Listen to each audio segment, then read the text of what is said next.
Assalamualaikum warahmatullahi wabarakatuh. Alhamdulillahi rabbil alamin. Asyhadu an la ilaha illallah wahdahu la syarika lah, waliyus salihin, wa asyhadu anna sayyidana wa nabiyyana Muhammadan abduhu wa rasuluh as-sadiqul amin. Allahumma salli wa sallim wa barik ala sayyidina Muhammad wa ala alihi wa sahbihi wa man tabi'ahum bi ihsanin ila yaumiddin. Subhanaka la ilma lana illa ma 'allamtana innaka antal alimul hakim. Para hadirin kaum muslimin muslimat, mukminin mukminat, semoga senantiasa dimuliakan dan diberkahi Allah Subhanahu wa taala. Dalam kesempatan yang singkat ini, saya ingin mengingatkan beberapa amalan. Menurut saya amalan ini rata-rata sudah ditahu oleh orang dan hafal, tapi cukup banyak yang melalaikan, tidak menyadari amalan yang sederhana ini dianugerahkan oleh Allah dengan pahala yang amat-amat besar.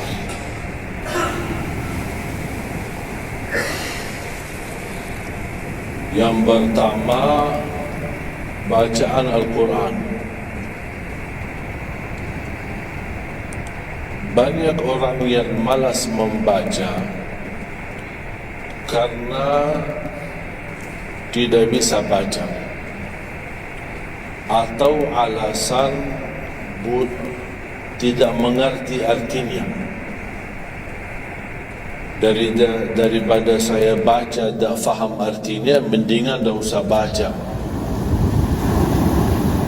Itu bisikan syaitan. Yang membisiki seperti ini adalah syaitan. Buat apa kamu baca? Kamu tak faham. Mendingan tak usah baca, supaya kita meninggalkan bacaan Al-Quran. Sedangkan dijanjikan oleh Allah Subhanahu wa taala dan juga Rasulullah sallallahu alaihi wasallam, setiap satu huruf 10 kebaikan. Bukan setiap amal. Semua hitungannya dengan amal. Salat 5 waktu dapat pahala 50. Salat duha dapat pahalanya. Salat qiyamul lail ada pahalanya. Sunnah fajar sebelum azan, sudah azan sebelum salat, itu pahalanya sama dengan dunia dan seisinya, seluas dunia dan seisi. Ini sunnahnya. Kira-kira gimana yang wajib? Rasulullah SAW bersabda di hadis yang sahih, la aqulu alif lam mim harf, walakin alifun harf wa lamun harf wa mimun harf. Alif lam mim bukan satu huruf, tapi alif satu huruf, lam satu huruf, mim satu huruf. Cuba kalau kita baca setiap hari satu halaman saja, berapa kita mendapatkan nilai pahala? Hitung, silakan. Bawa kalkulatornya dan hitung sendiri. Tak ada yang sia-sia di sisi. Membaca Al-Quran walaupun tidak memahami isinya, tetap terhitung setiap satu huruf 10 kebaikan. Berarti anda tidak sia-sia membaca Al-Quran walaupun tidak faham. Ada orang membaca tapi berbata-bata. Dia merasa salah bacaannya, keliru. Dia sudah berusaha belajar, tapi itu kemampuannya. Didatangi syaitan, dibisikin, salah mulu bacaan kamu. Tak benar bacaan kamu. Wakaf tidak benar, panjang pendeknya tak benar, apalagi hukum tajwid tak benar. Bisa keliru, bisa dosa. Astaghfirullah, dosa ya. Udah, terima kasih syaitan. Malah dia terima kasih lagi sama syaitan. Dibisikin, didengarin, diterima, langsung dia rubah, tidak baca. Alasannya takut dosa. Padahal ada berita gembira dari Rasulullah SAW, al-mahiru bil-Qur'ani ma'as safaratil kiramil barara, yang mahir dalam membaca Al-Quran nanti di hari kiamat dia bersama malaikat safara kiram barara. Terus ya Rasulullah, gimana keadaan yang berbata-bata itu, gimana? Walladhi yatata'ta'u fihi wa huwa alaihi syaq lahu ajran. Barang siapa yang membaca tapi masih berbata-bata dalam bacaannya, bukan dosa, justru 2 pahala. Satu, karena dia mau baca Al-Quran. Kedua, karena ada berbata-bata, kesulitan dalam membaca. Allah menghargai kesulitan, Allah berikan pahala. Berarti tidak ada rugi sama Al-Quran. Semenjak saya mengambil keputusan tidak memegang HP, saya sadari betapa banyak kita rugi berjam-jam, berhari-hari, berminggu-minggu, bahkan bertahun-tahun kita jauh dari Al-Quran. Aku heran ketika mendengar ada orang yang bisa lewat 1 bulan tapi tidak khatam Al-Quran. 1 bulan 30 hari, berarti minimal setiap hari 1 juz, dikali 30 hari 30 juz. Ada orang 1 tahun dah khatam-khatam.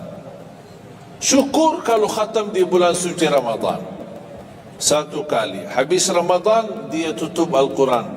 Mohon maaf, ketemu lagi di tahun depan pas Ramadan lagi.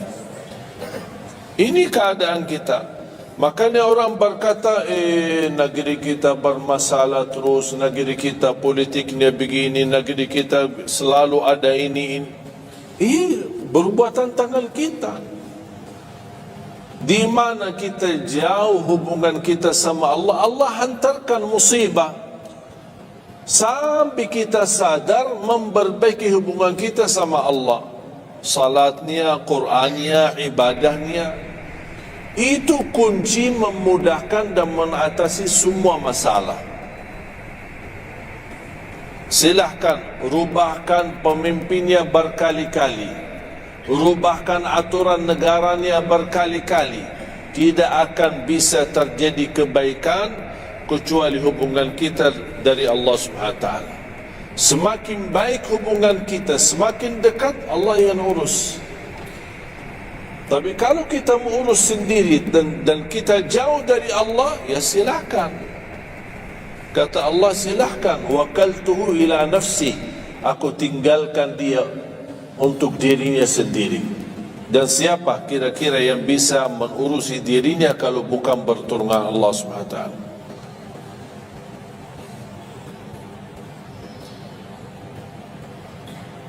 Jangankan bisa khatam Al-Quran dalam 30 hari, jangan 1 juz dalam 1 hari, 30 hari bisa dikhatam dalam waktu 10 jam. Saya pernah tes, menghitungkan waktu, bawa alarm, membaca dari subuh sampai zuhur. Tiba waktu zuhur, saya stop alarmnya, saya lanjut lagi habis zuhur. Sampai asar, lanjut lagi habis asar, lanjut sampai maghrib. Berapa saya habis khatam 30 juz? Bagi orang yang lancar bacaannya, tidak berbata-bata, bacaannya lancar, hurufnya jelas, tajwidnya bagus, tidak terlalu cepat, standar, sebagaimana bacaan tadi salat isya, itu namanya standar, hadar, tapi disempurnakan tajwid, tidak boleh cepat dan tidak boleh terlalu lambat. 10 jam mampu khatam 30 juz. Saya punya teman sekolah di Madinah, dia berhasil khatam 30 juz dalam waktu 7 jam 49 minit. Makanya aku heran kalau ada orang berkata 1 bulan, ya, mana bisa ya? Tahu enggak ya, apa yang membuat masalah kita kenapa tidak bisa khatam Al-Quran? Karena suka lihat halaman belakang. Begitu buka baru mulai Al-Baqarah, Alif Lam Mim Dzalikal, buka terus halamannya. Sambil baca kita buka 600 sekian, kapan habisnya? Hudan lil muttaqin, sadaqallahul azim. Dia langsung sadaqah karena sudah merasa berat. Dia menghitung halaman belakang sedangkan dia baru aja mulai 1 ayat. dia langsung sadaqallahul azim. Syaitan tidak mungkin dan tidak senang melihat kita sering membaca Al-Quran.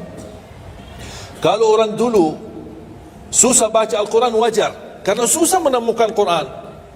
Zaman sahabat cari kulit unta untuk tuliskan ayat yang Allah turunkan.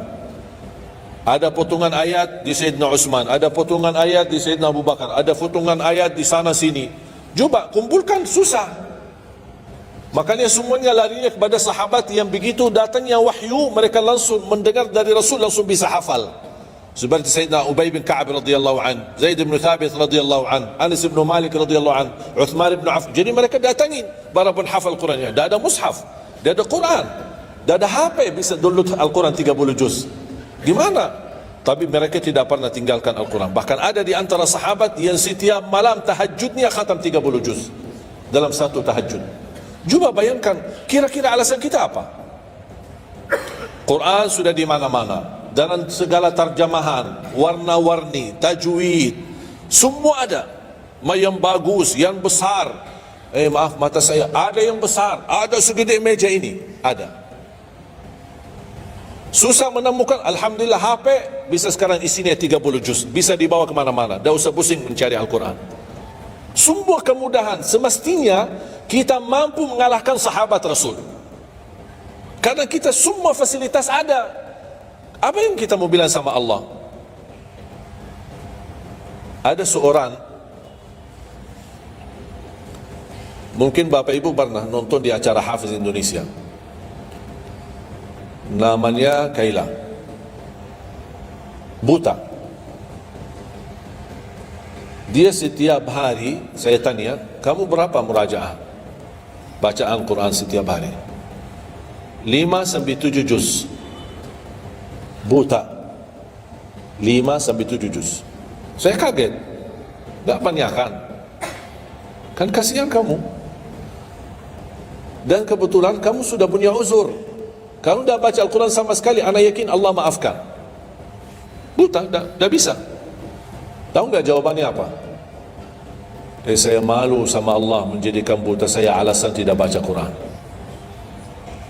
Ini anak usia 7 tahun, malu sama Allah menjadikan buta, padahal ini ujian. Butanya dari Allah, bukan dari dirinya. Tapi dia malu menjadikan buta itu alasan tidak baca Quran. Pertanyaan saya, alasan antum apa? Apa alasan? Sibuk, belum ada waktu. Ya, saya maklum, belum ada waktu. Memang dunia ini bikin stres, makanya tidak ada waktu. Saya nasihatkan mulai hari ini, jangan kasih Al-Quran sisa waktumu. Dalam istilah, kalau ada sisa waktu, insya Allah saya baca Quran. Kalau itu niatnya, tidak bakalan. Tapi tolong utamakan Al-Quran dalam sehari-harimu. Minimal mulai harimu baca Quran, tutupi harimu baca Quran. Jangan tunggu sisa waktu. Wallahi Al-Quran keberkahannya luar biasa. Kesumbuhan, petunjuk, keberkahannya menjaminkan ke surga, selamat siksa neraka, selamat dari siksa kubur. Banyak anugerah. Sayang, kadang-kadang kalau kita mendengar ada seorang da'i atau seorang ustaz, materi-materi bukunya bagus, isinya bagus, kita kejar. Di mana buku itu jual? Kita cari informasi, di mana buku itu jual? Ini tulisan manusia, kita kagumi, kita banggakan, kita suka dan kita ikuti, bahkan kita kejar di mana-mana. Al-Quran kalamullah. Masa kalam manusia lebih mulia di hati kita daripada kalamullah? Silahkan, boleh kagumi apa penyampaian ustaz, da'i, tapi jangan melebihi apa kata Allah. Jangan kita terharu ketika mendengar seorang berceramah, tapi berkali-kali kita simak ayat suci Al-Quran tidak pernah meneteskan air mata, seperti mendengar surat kabar atau koran. Masalah. Ternyata ucapan manusia lebih menyentuh hati. Padahal kata Allah, kalau Al-Quran diturunkan di atas gunung bisa hancur jadi tanah basir. Kembali lagi, jangan lewat 1 hari belum baca Quran. Tidak bisa baca, masih bisa simak, dengar, setelkan murattal dari HP-mu. Manfaatkan kondisi macet di Jakarta. Manfaatkan. Lagi naik motor, taruh apa ruginya? Ruginya apa? Simpan handphone di telinga, ya sambil bawa motor. Dengarin ayat suci Al-Quran. Nikmat, berkah, dalam lindungan Allah, disertai malaikat. Apa ruginya? 1 jam di dalam perjalanan, tidak ada rugi. Terhitung memang umur kita, tapi sudah diisi mendengar Al-Quran. Juga banyak waktu. Nikmat. Kalau saya merasa kesibukan mengganggu sampai tidak ada luang waktu cukup untuk saya bisa baca tilawah di rumah, saya menikmati di jalan. Apalagi kalau mau pergi ke acara, apalagi kalau keluar kota, berjalan lumayan jauh, nikmat. Ya Allah, mudah-mudahan macet terus. Nikmat. Macet ini menjadi nikmat. Dah fikir macetnya karena lagi melihat Al-Quran. Beda sama orang, hanya sepanjang berjalan cat HP, HP. Merasa bosan. Sudah semua cat sudah dilewati, semua SMS sudah dibalas, semua pesan-pesan sudah dibaca. Akhirnya bosan. Macet mulu ini Jakarta. Nanti temannya di sebelah, kalau bukan macet, bukan Jakarta loh. Nah itu, habis waktu, sia-sia. Padahal Al-Quran ini kita baca tidak mesti dalam keadaan wudu. Apalagi kita dalam perjalanan, kita naik motor atau naik mobil, kita bisa dengan handphone kita, HP kita. Ada orang terus, gimana saya membawa Al-Quran terus saya tidak berwudu? Kan kamu menyentuh HP, bukan menyentuh Al-Quran. Bersentuhan dengan HP. Jadi saya harap, sekali lagi mohon dengan sangat, kalau boleh terima permohonan saya, tolong tinggikan perhatianmu kepada Al-Quran. Ingin berkah rezeki, berkah umur, sihat wal afiat, bahagia selamat dunia akhirat, tolong perhatikan Al-Quran. Semakin banyak perhatian kamu kepada Al-Quran, semakin banyak perhatian Allah kepadamu. Terserah kamu milih. Mau dapat perhatian dari Allah cuma 1 jam, ya udah 1 jam aja baca Quran. Mau perhatian dari Allah selalu, ya udah selalu bersama Al-Quran. Karena ini Al-Quran kalamullah, bukan makhluk, bukan diciptakan, diturunkan. Kalamullah, ucapan Allah subhanahu wa ta'ala. Masa kita tidak tertarik? Cukup karena ini kalamullah, itu sudah cukup membuat kita tertarik. Masa kalam manusia lebih kita tertarik daripada kalamullah? Belum apalagi dijadikan setiap satu huruf 10 kebaikan.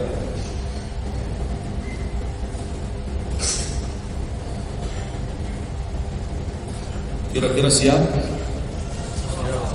Minimal mulai harimu baca Quran, tutupi harimu baca.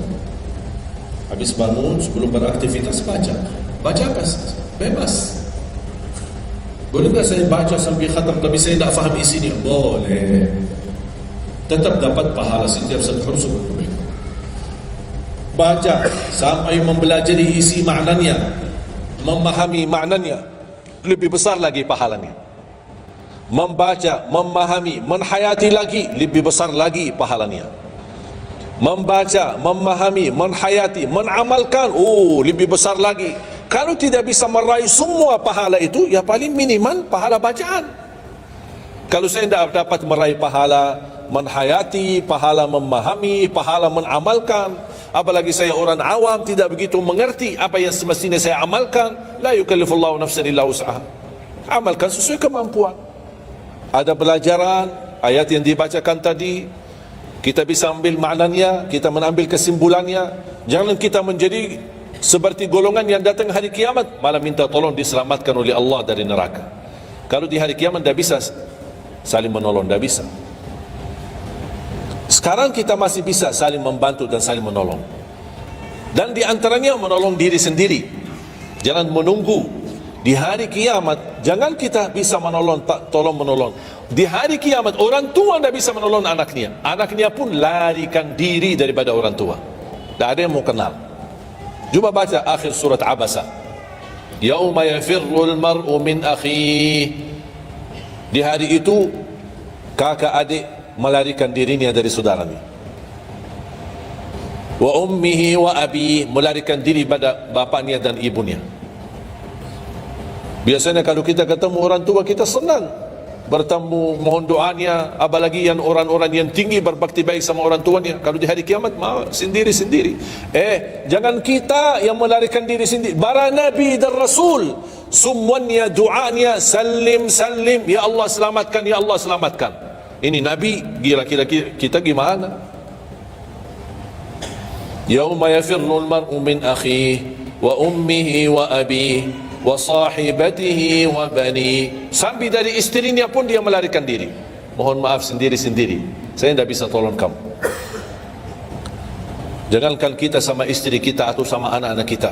Rasulullah sallallahu alaihi wasallam pernah berkata sama Siti Fatimah, anaknya Nabi Muhammad, ittaqillah fa inni wallahi la ughni anki min Allahi syai'a. Hei anakku Fatimah, bertakwalah kepada Allah, karena aku tidak bisa membantu kamu nanti di kemudian hari.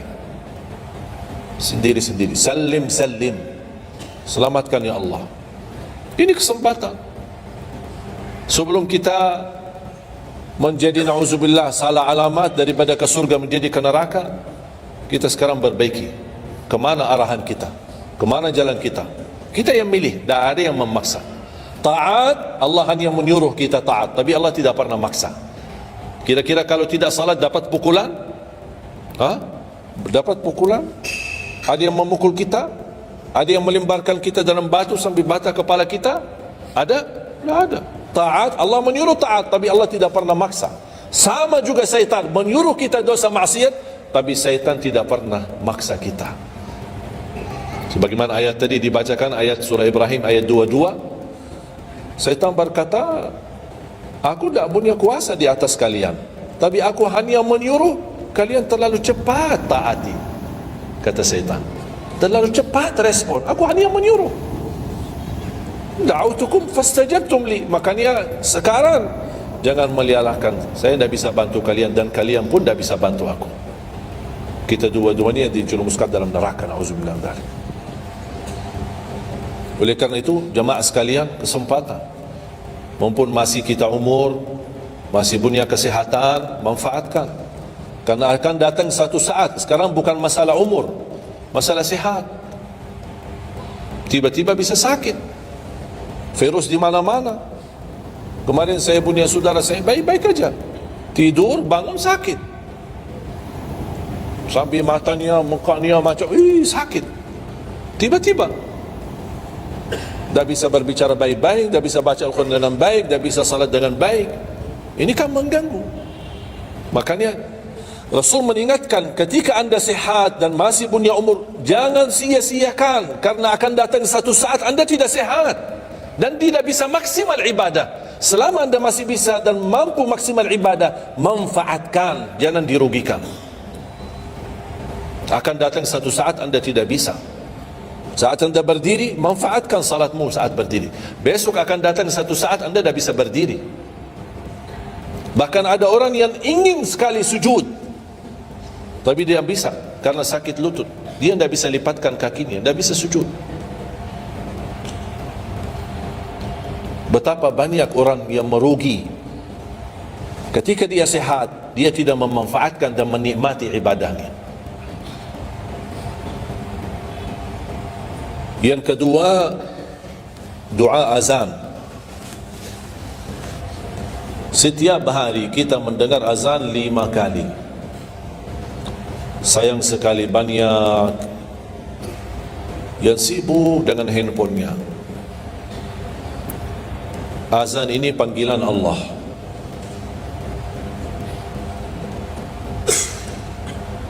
Barang siapa, kata Rasulullah SAW, mengikuti perkataan muazzin, artinya muazzin mengucapkan Allahu Akbar, kita ucap Allahu Akbar, asyhadu an la ilaha illallah, asyhadu an la ilaha illallah, asyhadu anna Muhammadar Rasulullah, asyhadu anna Muhammadar Rasulullah. Habis wa asyhadu anna Muhammadar Rasulullah, kita berkata wa ana asyhadu an la ilaha illallah wahdahu la syarika lah wa anna Muhammadan abduhu wa rasuluh, raditu billahi rabba wa bi Muhammadin nabiyya wa bil Islami dina, sebagaimana diriwayatkan Imam Muslim. Hayya 'alas salah, kita jawab la haula wala quwwata illa billah. Apa hikmahnya di sini la haula wala quwwata illa billah? Ya Allah, kami tidak punya daya dan kekuatan untuk menghadiri panggilan-Mu kecuali dengan pertolongan-Mu ya Allah. Karena hayya 'alas salah butuh gerak, bergerak, datang. Hayya 'alas salah, panggilan, hei mari salat. Ya Allah, la haula wala quwwata illa billah. Ya Allah, kami tidak punya kemampuan menghadapi godaan dunia, menghadapi hawa nafsunya, menghadapi malas kecuali dengan kekuatan-Mu ya Allah. La haula wala quwwata illa billah. Meraih kemenangan, meraih kemuliaan, hayya 'alal falah. Ya Allah, kami tidak mampu meraih kemuliaan itu kecuali dengan kekuatan dan izin-Mu ya Allah. Allahu Akbar, kita ucapkan Allahu Akbar, Allahu Akbar. La ilaha illallah, kita ucapkan la ilaha illallah. Habis itu apa? Apa kata Rasulullah SAW di hadis yang diriwayatkan Imam Bukhari? Thumma salla alayya, selepas itu dia bersalawat kepada Nabi Muhammad. Allahumma salli ala Muhammadin wa ala ali Muhammad. Bagi Sayyiduna boleh, tidak bagi Sayyiduna boleh. Selepas itu doa, Allahumma rabba hadhihi ad-da'wati at-tammah was-salati al-qa'imah ati Muhammadan al-wasilata wal-fadilah wab'athhu maqaman mahmudan alladhi wa'adta. Ini ucapan yang saya sampaikan di Sahih Bukhari. Ada riwayat-riwayat yang lain, Allahumma rabba hadhihi ad-da'wati at-tammah was-salati al-qa'imah ati sayyidina Muhammadan al-wasilata wal-fadilata wad-darajata al-'aliyata ar-rafi'ata min al-jannah wab'athhu maqaman mahmudan alladhi wa'adta innaka la tukhliful mi'ad. Innaka la tukhliful mi'ad. Tambahannya di riwayat Imam An-Nasa'i dan semuanya sahih. Mau milih mana yang anda hafal, mana anda biasakan, silakan. Mau ambil hadis yang diriwayatkan Imam Bukhari boleh, mau ambil yang diriwayatkan Imam Nasai boleh. Asal jangan sampai begitu dengar azan tidak mengikuti muazzin dan sia-siakan doa itu. Padahal doa sederhana, siapa yang tidak hafal? Setiap ditayangkan azan di TV selalu dibacakan Allahumma rabb hadhihi da'wati tammah was salatil qa'imah. Saya pernah tanya guru saya, seandainya ketika saya mendengar azan tapi terlalai dengan kesibukan atau telefon mendadak atau apalah urusan, baru saya menyadari ketika muazzin sampai ke hayya 'alas salah, saya belum mengikuti dari awal. Gimana caranya biar saya tidak rugi dalam pahala? Kata guru saya, ulang sendiri dari awal. Allahu Akbar, Allahu Akbar, Allahu Akbar, Allahu Akbar, asyhadu an la ilaha illallah, asyhadu an la ilaha illallah, asyhadu anna Muhammadar Rasulullah, sampai mendapat mengikuti muazzin dalam sisa azannya. Begitu selesai baca doa yang saya tadi sampaikan, apa kata Rasulullah? Barang siapa yang mengamalkan ini, faqad hullat lahu syafa'ati yaumal qiyamah, dijamin dapat syafaatku. 5 kali kesempatan tertulis nama kita, jaminan dapat syafaat Nabi Muhammad, tapi kita sia-siakan. Siapa yang tidak mau syafaat Nabi Muhammad? Ini kesempatan. Jangan tunggu hari kiamat baru saya minta, ya Rasulullah tolong syafaatkan. Ini Rasul sudah menawarkan ini sekarang. Mau enggak dapat syafaatku? Ikuti muazzin dan baca doa azan, kemudian dapat syafaatku. Berapa minit? Tak sampai 2 minit. Ikuti muazzin, selesai azan, doa ini tak sampai 2 minit. Allahumma salli ala Muhammad wa ala ali Muhammad, Allahumma rabba da'wati tammah was salatil qa'imah ati Muhammad, dan sampai akhir, innaka la tukhliful mi'ad. Berapa lama? 2 minit, 3 minit, tak apa-apa, 5 minit, tapi dapat jaminan syafaat Nabi Muhammad.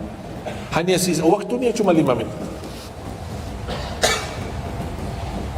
Kira-kira siap? Mulai hari ini?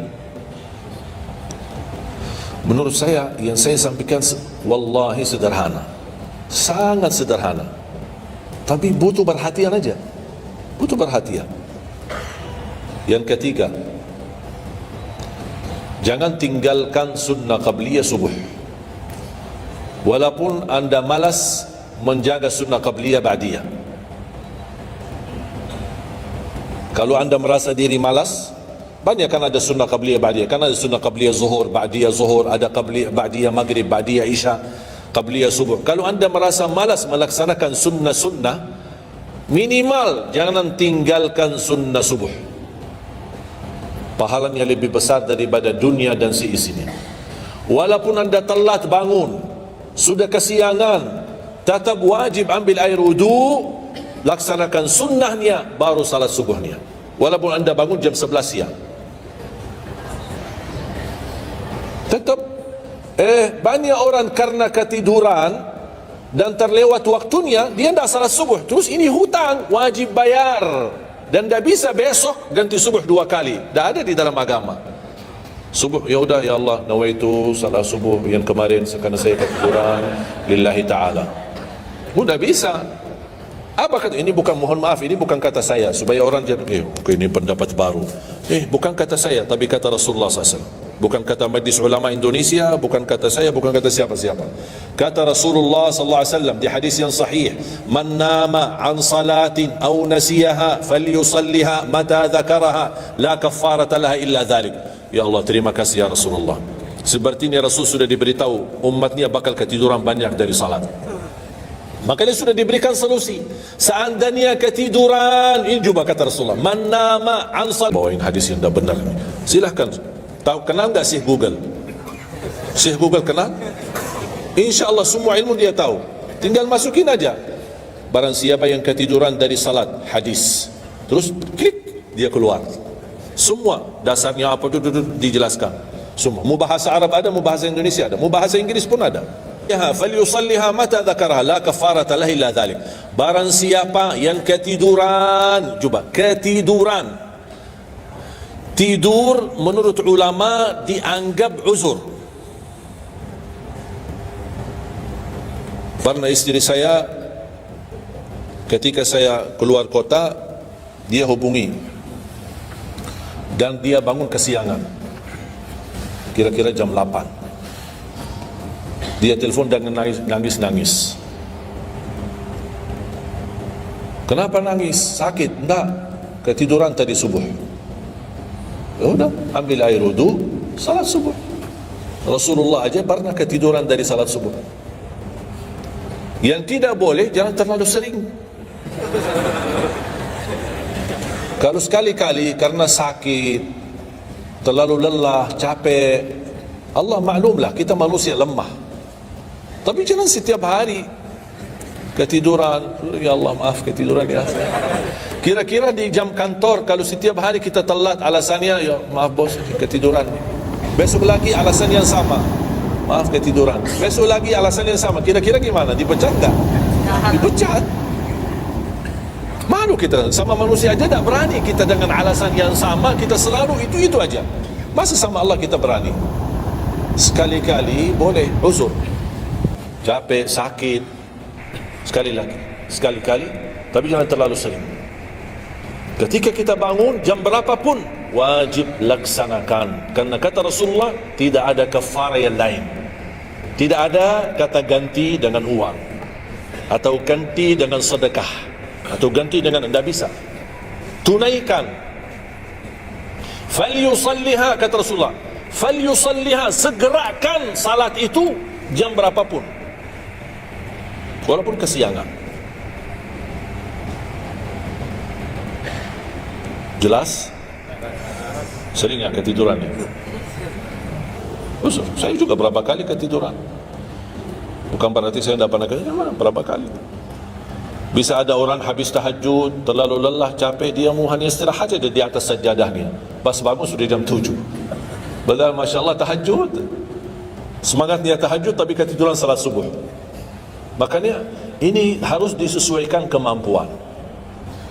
Anda merasa diri kalau salat tahajud 8 rakaat, bangun jam 2, ya Allah kuat, tidak kuat ini. Kembali kepada kemampuan. Tahajud tidak harus 8 rakaat. Tahajud tidak harus 20. 2 rakaat, tutup witir sudah tahajud. Dan tahajud pun salat malam tidak harus tidur dulu. Ada orang, harus tidur, walaupun tutup mata sebentar terus buka lagi. Ini ilmu baru di Indonesia. Saya pernah share satu video, ada satu komen dari jamaah, enggak, saya belajar harus tidur dulu, walaupun tutup mata sebentar terus buka lagi. Kembali kepada kemampuan. Ada yang biasa tidur, bangun tengah malam, sepertiga akhir, itu lebih afdal. Tapi ada yang tahu dirinya, kalau saya tidur mana bisa bangun. Udah, mendingan daripada tidak ada tahajud malam itu, mendingan kita salat.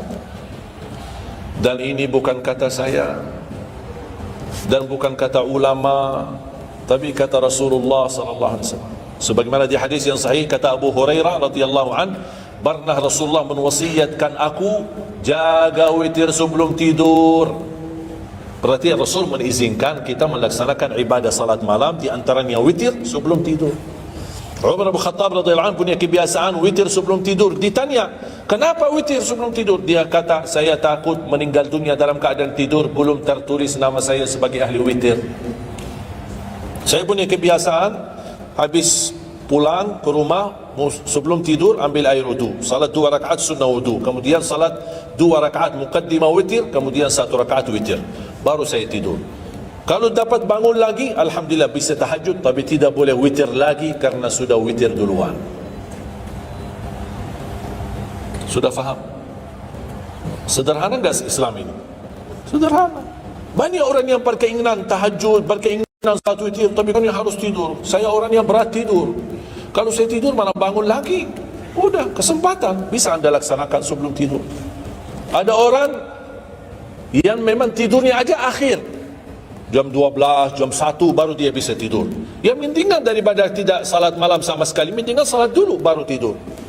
Dapat bangun, alhamdulillah. Tidak dapat bangun, sudah tertulis namamu, sudah salat, sudah ahli witir. Inna allaha witir, yuhibbul witir, fa'autiru. Allah maha witir, Allah maha witir, Allah cinta witir, jagalah witir.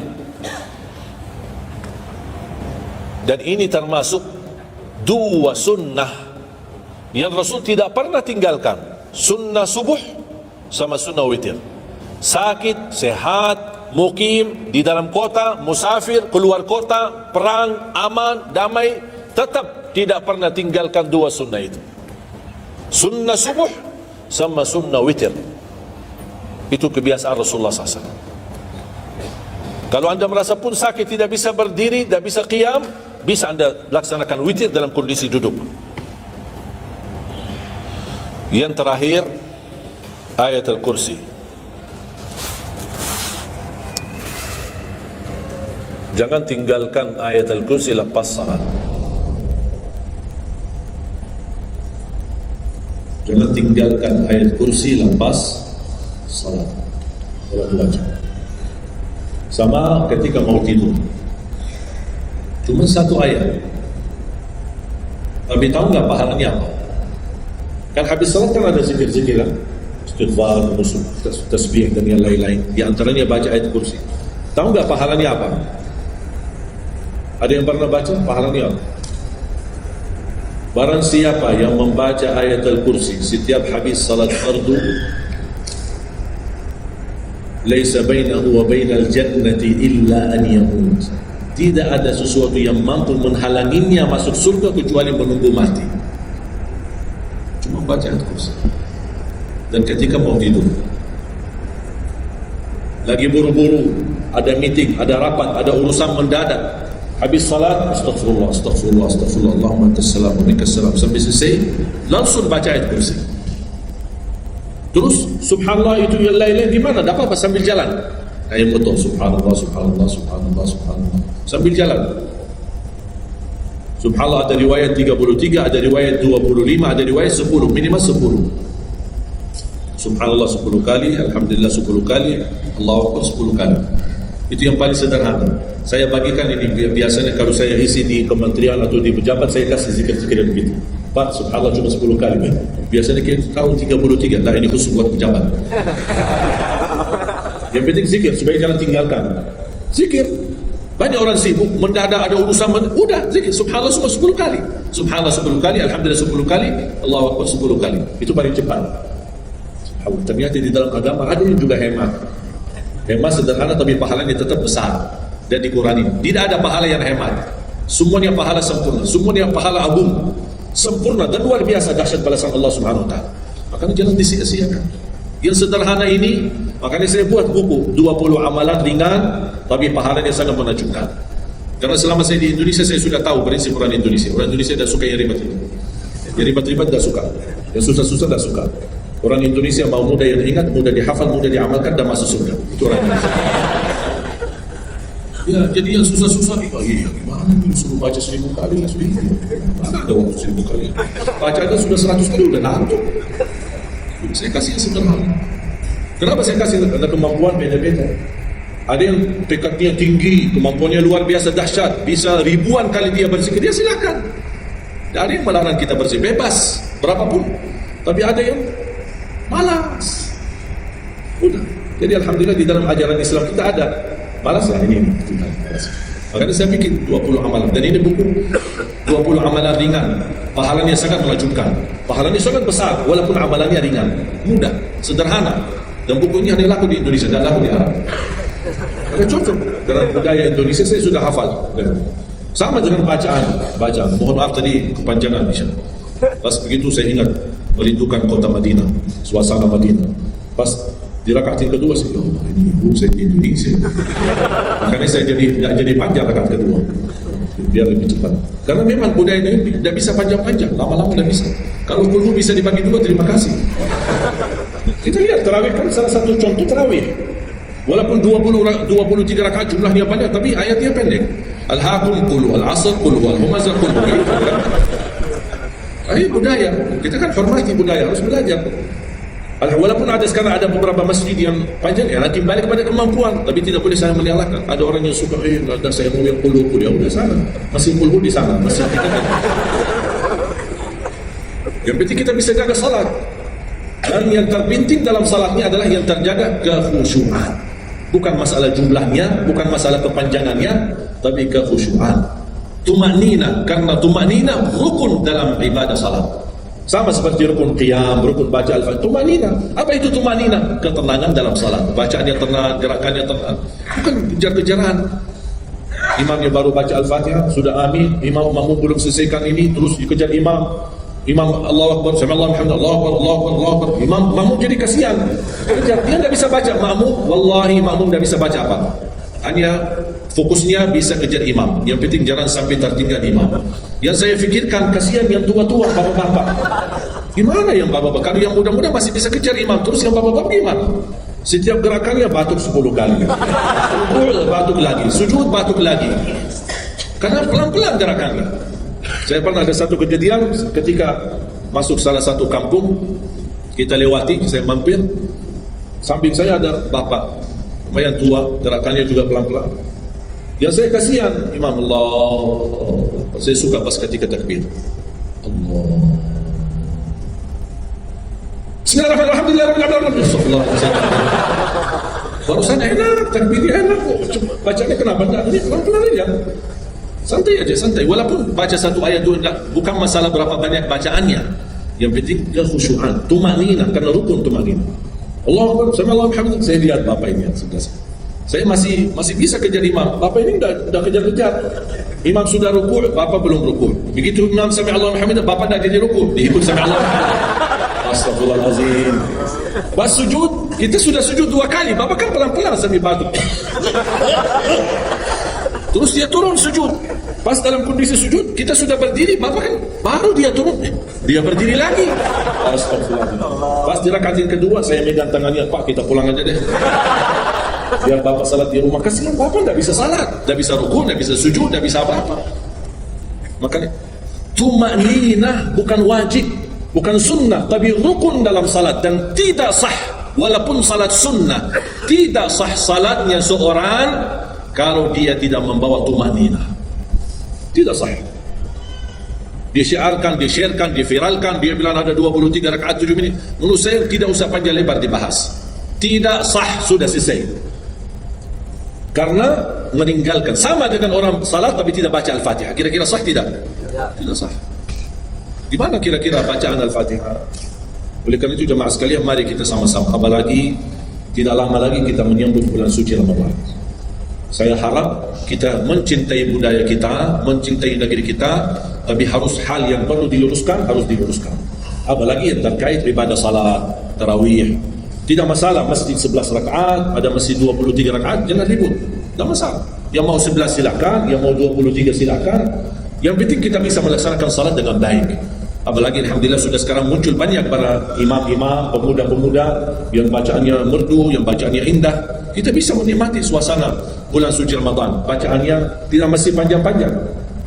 Walaupun rata-rata di Indonesia jarang kita menemukan masjid yang khatam.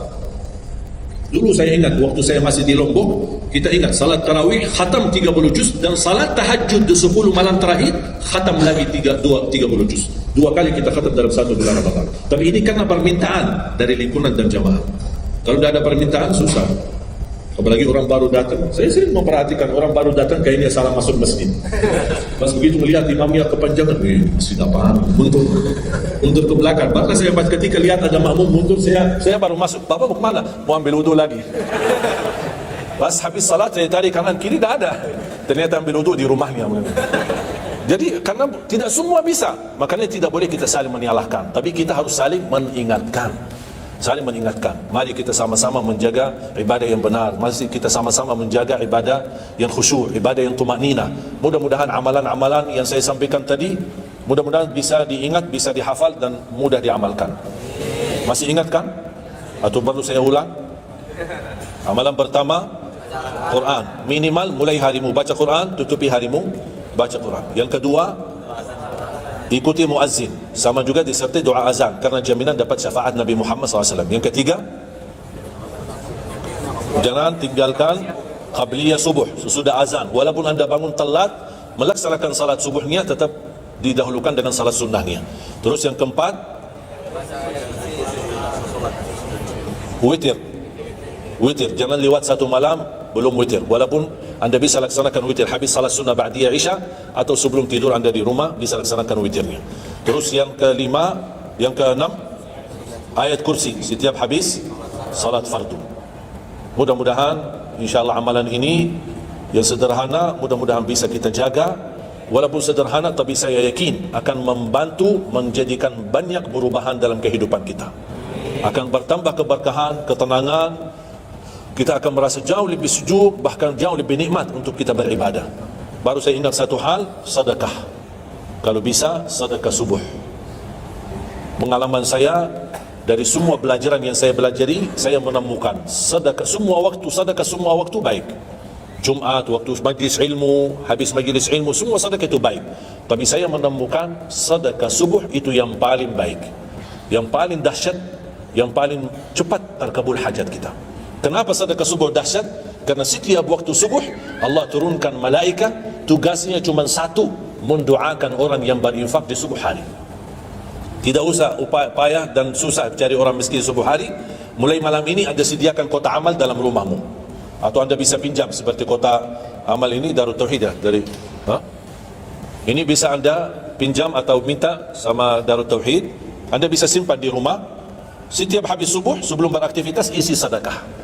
Yang lebih dahsyat lagi, sedekah yang disertai doa. Karena wallahi terjamin doamu terkabul dengan wasilah sedekah subuh. Sakit, ya Allah, aku mohon dengan berkat sedekah ini sembuhkan penyakitku. Kalau orang tua yang sakit, doakan orang tua. Ya Allah, dengan berkat sedekah subuh ini sembuhkan orang tua saya. Mencari jodoh, mencari kerjaan, apapun masalah yang anda hadapi, masalah hutang, masalah apapun. Orang tua sudah meninggal, ya Allah aku mohon dengan berkat sedekah ini titipkan pahala sedekah ini untuk kedua orang tuaku. Apa saja, mau hafal Al-Quran, tapi kalau boleh saya usulkan, satu kali sedekah fokus satu hajat. Jangan sedekahnya koin tapi doanya sampai terbit matahari. Malu sama Allah. Kelamaan doanya sampai malaikat tulis doanya, kelamaan. Banyak sekali doa. Satu kali doa, satu kali hajat, satu kali sedekah. Sesuaikan. Bukan Allah tidak bisa, Allah maha bisa menolong kita. Tapi kita malu, masa kita sedekah begitu saja, tapi kita minta panjang lebar.